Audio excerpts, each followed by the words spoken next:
বিদেশে বসবাসরত সকল বাংলাদেশির জন্য কিন্তু একটা দারুণ খবর আছে। দেশের গণতান্ত্রিক প্রক্রিয়ায় সরাসরি অংশ নেয়ার জন্য একটা সহজ পথ খুলে গেছে। চলুন এই ব্যাপারটা একটু বিস্তারিতভাবে জেনে নেওয়া যাক। দেখুন, এটাকে শুধু একটা সাধারণ ঘোষণা ভাবলে কিন্তু ভুল হবে। এটা আসলে বিদেশে থাকা লাখো বাংলাদেশির জন্য একটা মাইলফলকের মতো। এখন থেকে বিশ্বের যে কোনো প্রান্ত থেকে দেশের নির্বাচনে নিজের মতামত জানানোর সুযোগ তৈরি হয়েছে। হ্যাঁ, এই সুযোগটি হলো অনলাইনে ভোটার হওয়ার।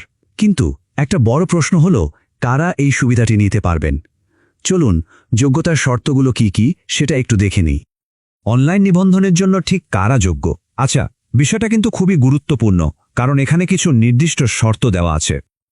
তাহলে আসুন দেখি নির্বাচন কমিশন কাদের জন্য এই অনলাইন নিবন্ধনের দরজা খুলে দিয়েছে। আর এর উত্তরটা কিন্তু বেশ সহজ এবং খুবই সুনির্দিষ্ট। যোগ্যতার শর্ত কিন্তু মূলত দুটো। প্রথমত, একটি বৈধ জাতীয় পরিচয়পত্র বা এনআইডি কার্ড থাকতে হবে। আর দ্বিতীয় শর্তটা হলো, আগে কখনো অনলাইনে ভোটার হিসেবে নিবন্ধন করা হয়নি। এই সহজ দুটো শর্ত পূরণ হলেই কিন্তু আবেদনের জন্য যোগ্য বলে বিবেচিত হবেন। ব্যাপারটা এত গুরুত্বপূর্ণ হওয়ার কারণ হল, সামনেই আসছে ১৩তম জাতীয় সংসদ নির্বাচন। তাই সময় মতো নিবন্ধন করে দেশের ভবিষ্যৎ নির্ধারণে ভূমিকা রাখা সম্ভব। এটা শুধু একটা অধিকারই নয়, এটা একটা বড় দায়িত্বও বটে। আচ্ছা, যোগ্যতা তো জানা হলো, এবার চলুন দেখি কিভাবে ধাপে ধাপে নিবন্ধন করতে হবে। পুরো প্রক্রিয়াটা খুবই সহজভাবে সাজানো হয়েছে, যাতে যে কেউ এটা খুব সহজেই সম্পন্ন করতে পারেন। দেখুন, পুরো প্রক্রিয়াটা মাত্র ৩টি সহজ ধাপে ভাগ করা।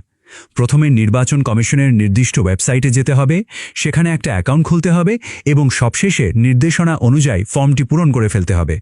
ব্যাস, হয়ে গেল। এই সেই লিঙ্ক যেটা ব্যবহার করতে হবে, services.nidw.gov.bd/nidpub/register-account। এই ঠিকানায় গেলেই নিবন্ধনের পাতাটি পাওয়া যাবে। মনে রাখবেন, সঠিক লিঙ্কে প্রবেশ করাটা কিন্তু অত্যন্ত জরুরি। তবে এই সব কিছুর মধ্যে সবচেয়ে জরুরি যে বিষয়টা মাথায় রাখতে হবে তা হলো এর সময়সীমা।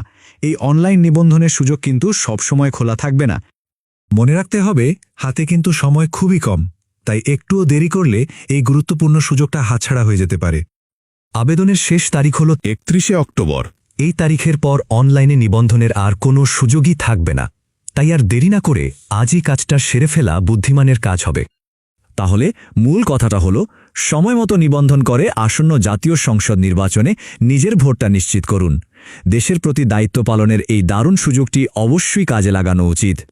শেষ করার আগে প্রশ্নটা সবার কাছেই থাকল, দেশের গণতান্ত্রিক প্রক্রিয়ায় অংশ নেওয়ার এই সুযোগ যখন হাতের মুঠোয়, তখন নিজের ভোটাধিকার সুরক্ষিত করা হচ্ছে তো? ভাবার সময় কিন্তু এখনই।